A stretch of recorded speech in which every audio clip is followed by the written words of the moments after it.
This is what happened in the Great War, wrote the famous American cartoonist Rube Goldberg in a 1929 cartoon. And now, 11 years later, he continued, there isn't one man in 10,000 who can tell you why it happened. Let's see, what was that war about anyway? Asked one man. Search me, says another. How did it start? It was something about an archduke or something. As they tried to pick up the pieces of their shattered lives, Europeans too were confused and disillusioned about why the war had been fought. The devastation everywhere was testimony to the fact that not a single nation had come out of the war with its hopes realized.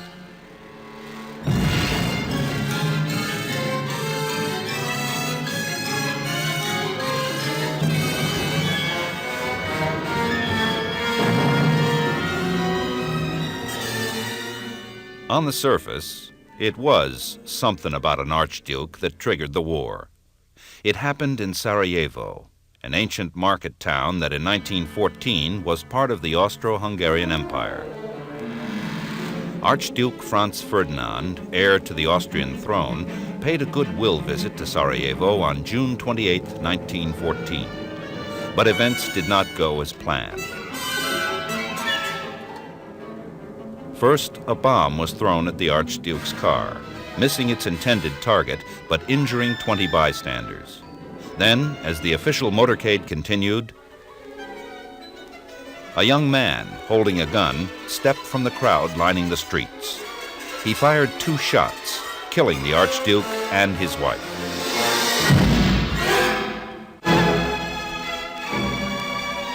At the royal court in Vienna, the center of the Austro-Hungarian Empire, the assassination was interpreted as a threat to the very existence of the empire.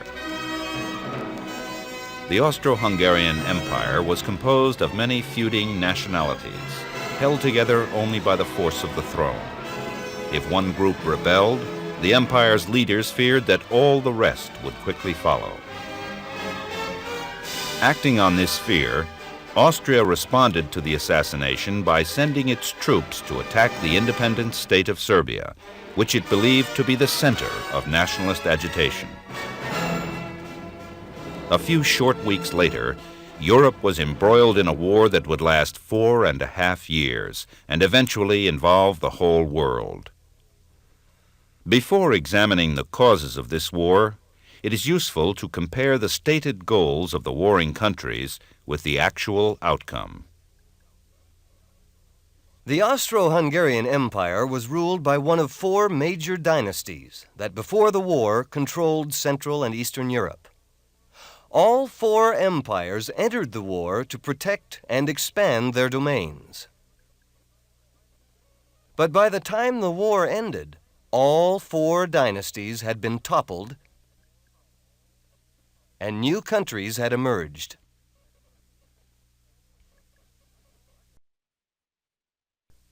In Russia, the Tsar's government, which went to war against Austria to support fellow Slavs in Serbia, was overthrown by revolution in perhaps the most dramatic example of the differences between the aspirations of a government and what it got out of the war.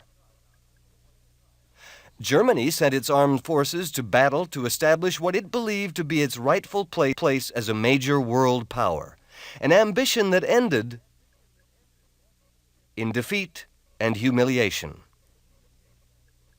Even the victorious French and English, who saw Germany threatening their status as major world powers, suffered losses from which they never fully recovered. Not only were millions of their countrymen killed and their economies shattered, but their colonial empires in Africa and Asia were in turmoil, stirred up by growing independence movements. The United States entered the war 3 years after the fighting had begun. Its expressed hopes that this was the war to end all wars, the war to make the world safe for democracy, were far from realized. How then did it come about that the world was drawn into a war in which 8 million soldiers and millions of civilians lost their lives for reasons that the survivors could not even remember.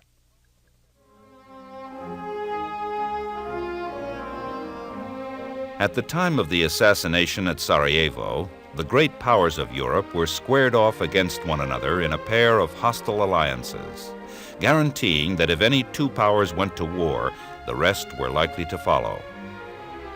For 20 years, the nations of Europe had been engaged in an arms race, each country determined to remain or become stronger than any potential enemy. Underlying all the tensions was the competition among the major European powers to expand their colonial empires. Possessions abroad provided Europe with raw materials and markets, needs that had grown out of the Industrial Revolution, which had also encouraged the spirit of nationalism. Why did the Industrial Revolution stimulate imperialism and nationalism? And how did these forces lead to war? Today, most people take nationalism for granted. They identify themselves primarily as citizens of a particular nation, loyal to that nation and its government. Patriotism, love for one's country and willingness to defend it, is also widely considered a natural and noble sentiment. All the warring nations relied on this sense of patriotism to rally their citizens during World War I. Yet, nationalism as we know it did not even begin to develop until the 19th century. For most of its history, Europe was a cultural patchwork. Each color here indicates a group of people related by language, religion, and customs. This pre-World War I map shows how little national boundary lines related to cultural ties. This was certainly true in Eastern Europe. The Austro-Hungarian Empire, with German-speaking Vienna as its center, included people from very different cultures. Many of them, Poles, Slavs, Czechs, Turks, felt separated from their kinfolk within and outside the empire. Over the centuries, the map of the continent had been drawn and redrawn as kings, princes, and emperors squabbled, negotiated, and fought wars to determine who ruled over what territory.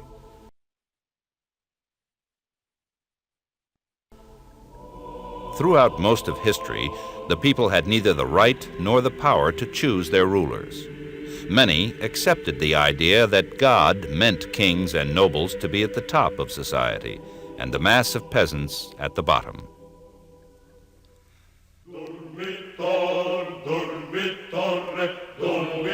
For centuries, the people who worked the land, peasants, had been the bedrock of European society.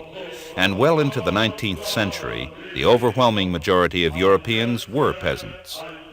Hard-working, religious, uneducated, deeply attached to land, family, and village, the peasant labored through the seasons, often on the edge of survival. Life was hard. But there was a certain order and stability to it.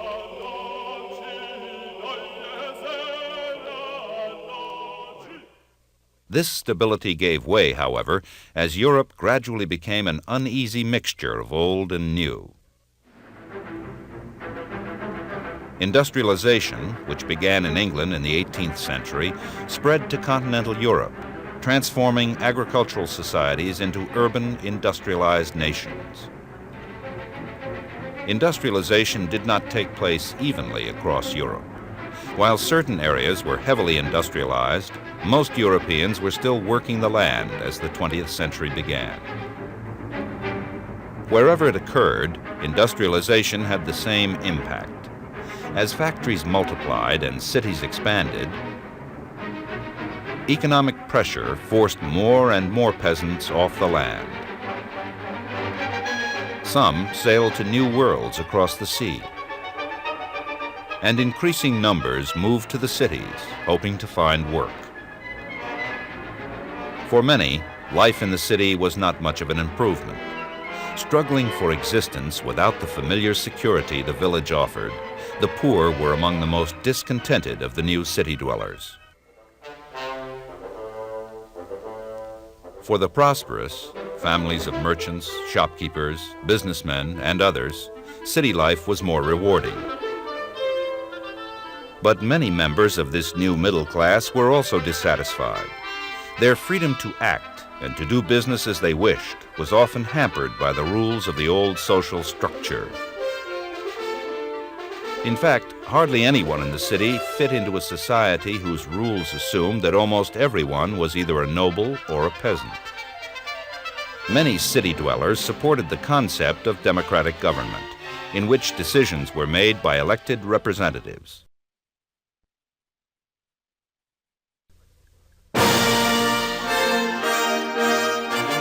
The rule of kings was successfully challenged, and the principles of democracy were applied for the first time toward the end of the 18th century in the American and French revolutions, which linked the goals of democracy and nationalism. The theory was that people who shared in governing themselves could feel part of their nation in a way never before possible, and could be expected to support and defend that nation. Over the next century, the parallel goals of national independence and democratic self-government fired the imagination of millions. In 1830, Greece won freedom from the Ottoman Empire, and Belgium gained independence from the Netherlands. Aroused by Garibaldi, the Italian people during the 1860s were brought together in a single nation. Around the same time, the German-speaking states of Central Europe were united. One empire, one people, one God, says this stamp commemorating the birth of the powerful new German nation.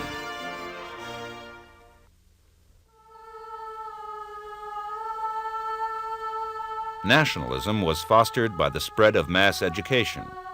With central governments controlling the schools, children throughout each nation began to read the same history books, to learn the same patriotic songs, to develop a common sense of their culture and traditions.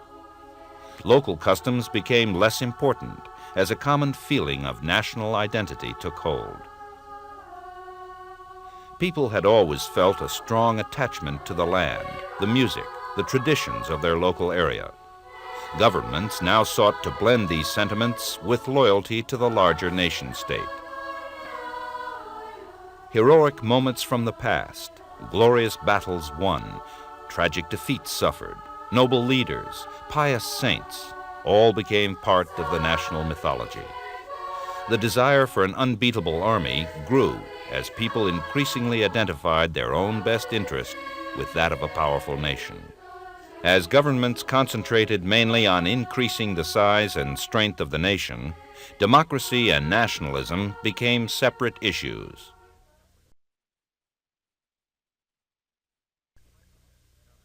French and German nationalism met head-on in 1870 in the Franco-Prussian War.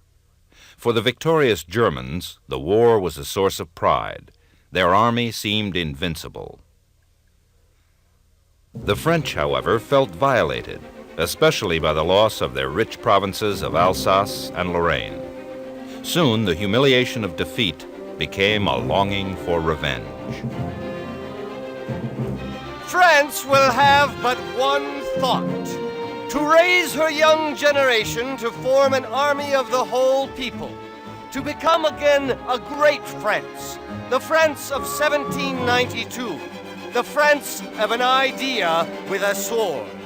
Then she will take back Alsace-Lorraine. This statement from Victor Hugo, one of France's most renowned writers, reflected an important change. The nationalist spirit that had been born as a yearning for liberty was now being used as a justification for war. In the Balkan Peninsula and southeastern Europe, nationalism caused numerous small wars as various peoples in the region sought freedom from the Austro-Hungarian and the Ottoman empires. Independent nations like Serbia, Bulgaria, and Greece wanted to expand their territory, and Russia fanned all the flames by offering itself as protector of its fellow Slavs. Bosnia, annexed by Austria-Hungary from Turkey in 1908, along with Herzegovina, was a focal point of the tension. Neighboring Serbia, a Slavic nation, yearned to join with fellow Slavs in Bosnia and throughout the empire to form one Yugoslav nation. Bosnians looked to Serbia for liberation. In Bosnia, secret nationalist societies turned to acts of violence in their war against the Austrian throne. Princip, the Bosnian student who shot Archduke Ferdinand in Sarajevo, was a member of one such society. The main motive which guided me in my deed was the avenging of the Serbian people. I am a nationalist. I aim to free the Yugoslavs, for I am a Yugoslav. With these words, Princip explained the incident that set the wheels of war in motion. The same nationalist spirit that caused friction between nations enabled the government of each nation to rally its people in support of the approaching war. A difficult task in the face of the strikes and demonstrations that had threatened national unity in the industrialized countries for decades. Workers had gained little from the mid-19th century nationalist uprisings. In most countries, not even the right to vote. But through their unions, they were demanding a fairer share of the benefits of the new technological age. By the turn of the century, workers in many European countries had been attracted to the ideas of socialists, who blamed capitalism, in which industry was privately owned and run for profit, for the poverty and misery of the working people. The socialists argued that the needs of the majority would only be met in a society run by the workers. Socialists urged workers not to think as nationalists, but to ally themselves with their fellow workers in other countries. As international tensions grew, they urged a worldwide alliance of workers against war, which, they argued, would be fought over profits and colonial expansion, and not in the interests of working people. Governments realized they needed the support of the workers in case of war, and they counted on the strength of nationalist sentiment to get it. As war approached, and as patriotic fervor was whipped up within each country, workers were swept along with everybody else. Even most socialists supported their respective governments once the war began. Nationalism, then, contributed to the war in more than one way.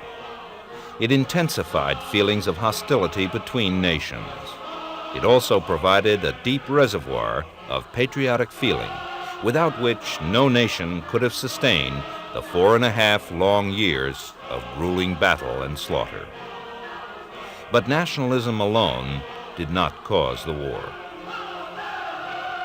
We'll examine the ways in which imperialism fostered the arms race, the alliance system, and ultimately the war.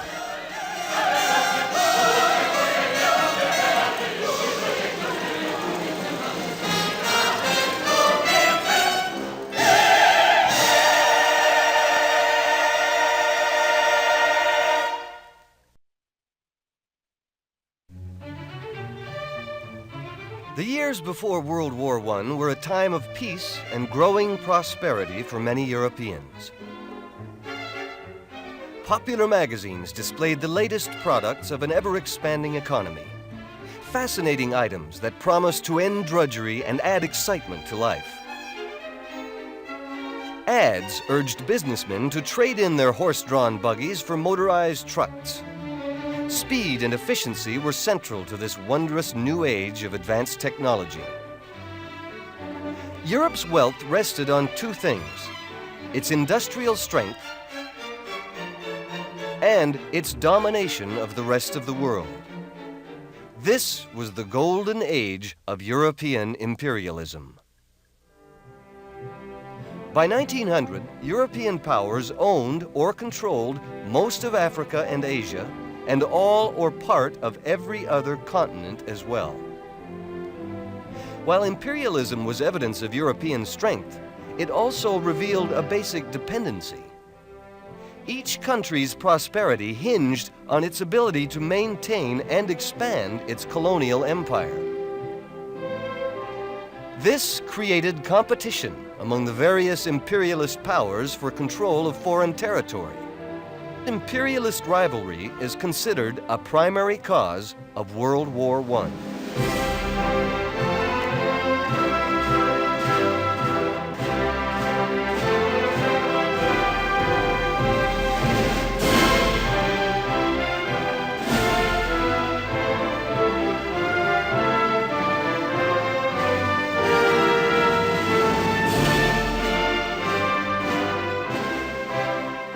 Around 1880, a mad grab for new colonies began among the European powers. Over the next 20 years, they seized vast areas of the globe, as wealth and power came increasingly to depend on colonial possessions. Britain led the way in this new round of colonial conquest, having long since outstripped all competitors in the contest for colonies and for trade routes that had begun 400 years earlier. For most of the 19th century, Britain was also Europe's leading manufacturing country, as the wealth from its empire promoted rapid industrial expansion. This, in turn, created pressure for further colonization, to provide factories with a constant flow of raw materials unavailable at home, secure markets where manufacturers could sell their products, and safe places for them to invest their growing wealth. India helped fulfill these needs. Britain had long been dominant in India through the British East India Company. Following a series of uprisings in the 1850s, the British government actually seized control, and the vast subcontinent of ancient civilizations became the centerpiece of the British Empire. In Africa, Britain faced competition from other European powers, whose appetite for colonies expanded as their industries grew. Only 10% colonized in 1880, Africa was 90% under European control by 1900. Britain and France grabbed the largest shares, with the rest left to Spain, Portugal, Belgium, Italy, and Germany. In Asia, China was the biggest remaining prize. Here, the once powerful Manchu dynasty was losing its grip on the world's most populous nation. The imperialist powers struggled among themselves for shares of the lucrative China trade. By 1900, most of Asia was controlled by one European power or another, either through outright colonization or through treaties creating spheres of influence, which granted the holder the right to exclusive economic exploitation. From then on, with Asia and Africa divided among them, any territorial gain on the part of one power could only be made at the expense of another. And Britain was the envy of all the other imperialist powers.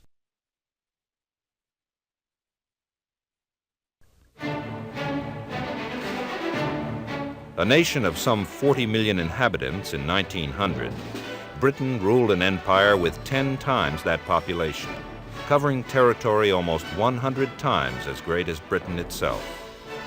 With colonies stretching over huge areas of every continent, the British could rightfully boast that the sun never sets on the British Empire. Middle-class British families could relax over their afternoon tea, secure in the knowledge that Britain's huge empire, its well-developed industry, and its all-powerful navy guaranteed their safety and comfort. The history of tea illustrates many aspects of imperialism. A favorite drink in the Orient for centuries, tea was introduced in Europe around 1600 by Dutch and British traders.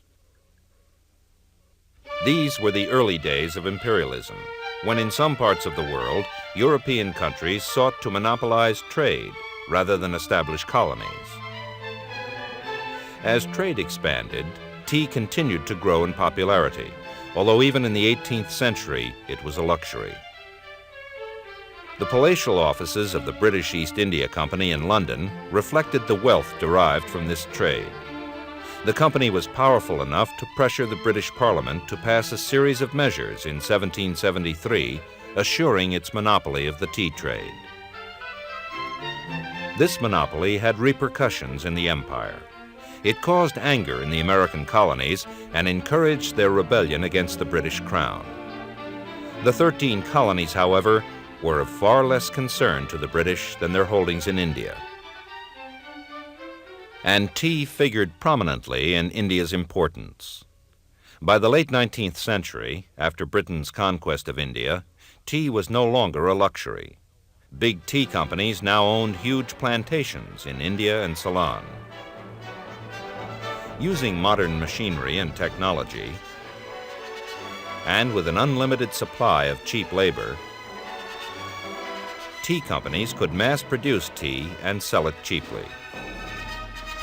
For the millions of Britons beginning to appreciate it for the first time, tea was a daily reminder of the higher standard of living that imperialism was providing. Some questioned the morality of a prosperity based on imperialism. Was it right, they asked, that one nation's wealth be based on the exploitation of so many millions around the world? That so much of a poor country's fertile land be set aside to grow products for export? While periodic famines took millions of Indian lives? But most Britons believed imperialism to be both necessary and noble.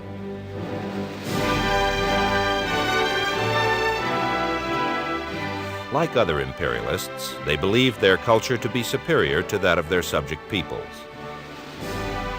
To them, colonial rule was bringing the blessings of civilization to the backward peoples of the world.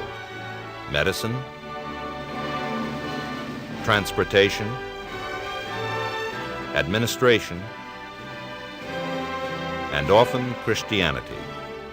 Many saw colonial rule as a mission, a responsibility, what the British poet Rudyard Kipling called the white man's burden.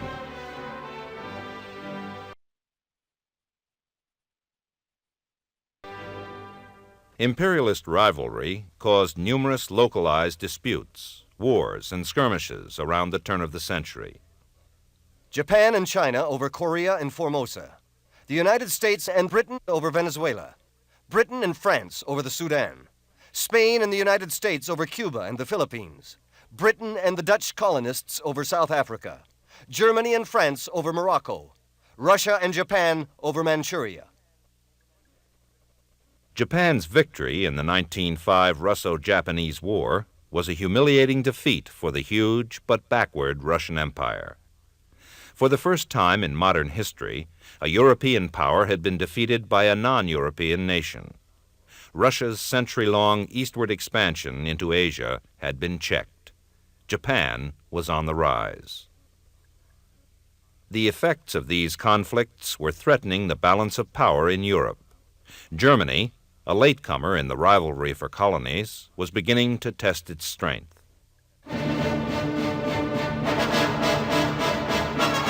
Determined to industrialize rapidly and build its military strength, Germany in the early 1900s passed Britain as the major European producer of iron and steel, the most critical industrial products. But when it came to colonial possessions, Germany remained a second-rate power, unable to make much headway against the British and French. Frustrated by this conflict between industrial might and territorial inferiority, Germany felt it increasingly necessary to challenge its imperialist rivals. In 1911, a dispute broke out between Germany and France as Kaiser Wilhelm II sought to block France from gaining complete control of the Moroccan port of Agadir. Wilhelm yearned to establish Germany as a great world power and decided to embark on an ambitious program of naval expansion, challenging Britain's long-standing supremacy of the seas. Britain, determined to remain ahead, increased production too. Soon, the two nations were spending huge sums of money in their rivalry for superior naval strength. This contest was only one part of a continuing buildup of arms and armies going on throughout Europe. Everywhere, factories turned out weapons of incredible destructiveness. The military inspired near reverence, and its leaders played prominent roles in the governments of most nations. This military buildup soon developed a momentum of its own. Each nation wanted to remain one step ahead of its potential enemies. Yet every new weapon added to one nation's arsenal, every new division added to its army, was quickly matched and bettered in this endless cycle. Once the process had started, no nation felt it could afford to stop. The arms race took place along with a developing system of alliances that started in 1879, when Germany allied itself with Austria-Hungary. Italy joined 3 years later in what was called the Triple Alliance. Alarmed at Germany's growing strength, Russia and France signed a counter-alliance in 1894. Tsar Nicholas II, ruler of Europe's most notorious autocracy, was welcomed as a hero in Paris, birthplace of Europe's democratic tradition. Britain had always been reluctant to form alliances, preferring to follow a policy of splendid isolation, relying for protection on its navy and on the balance of power among the feuding nations of Europe. But by the turn of the century, even mighty Britain was worried by Germany's growing strength. This worry led Britain early in the century to reach agreement with France and Russia against Germany and its allies. In every country, military leaders began mapping battle plans, just in case. Was a major war inevitable? Certainly, I think so, said France's top general. It will come. I shall fight it, and I shall win. This was the mood in Europe. When, in Sarajevo, a Slavic nationalist murdered the heir to the Austrian throne.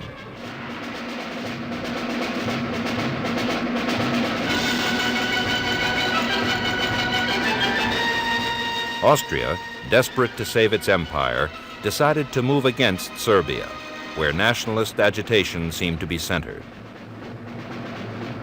As Serbians hurried to defend their country, Russia pledged to support her Slavic cousins against Austria. Germany promised to aid Austria if Russia intervened, while the French prepared to back up their Russian ally. As the system of alliances came into play, mobilization orders went out all across Europe. Finally, on July 28, 1914, Austria declared war against Serbia. One by one, the nations of Europe picked up their weapons.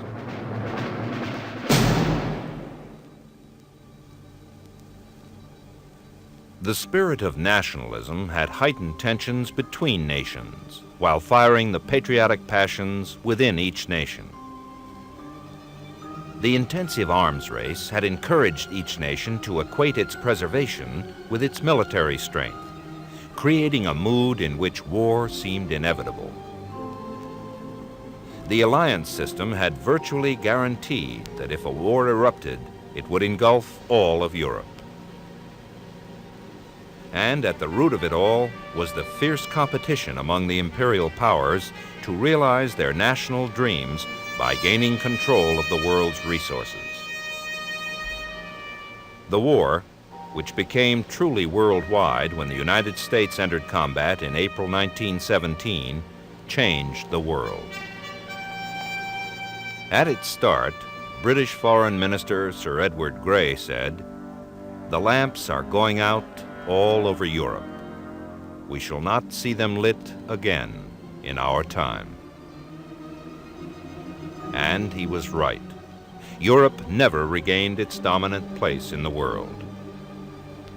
Out of the ashes of the war rose a fearsome totalitarian movement that in 20 short years would lead to another, more terrible war.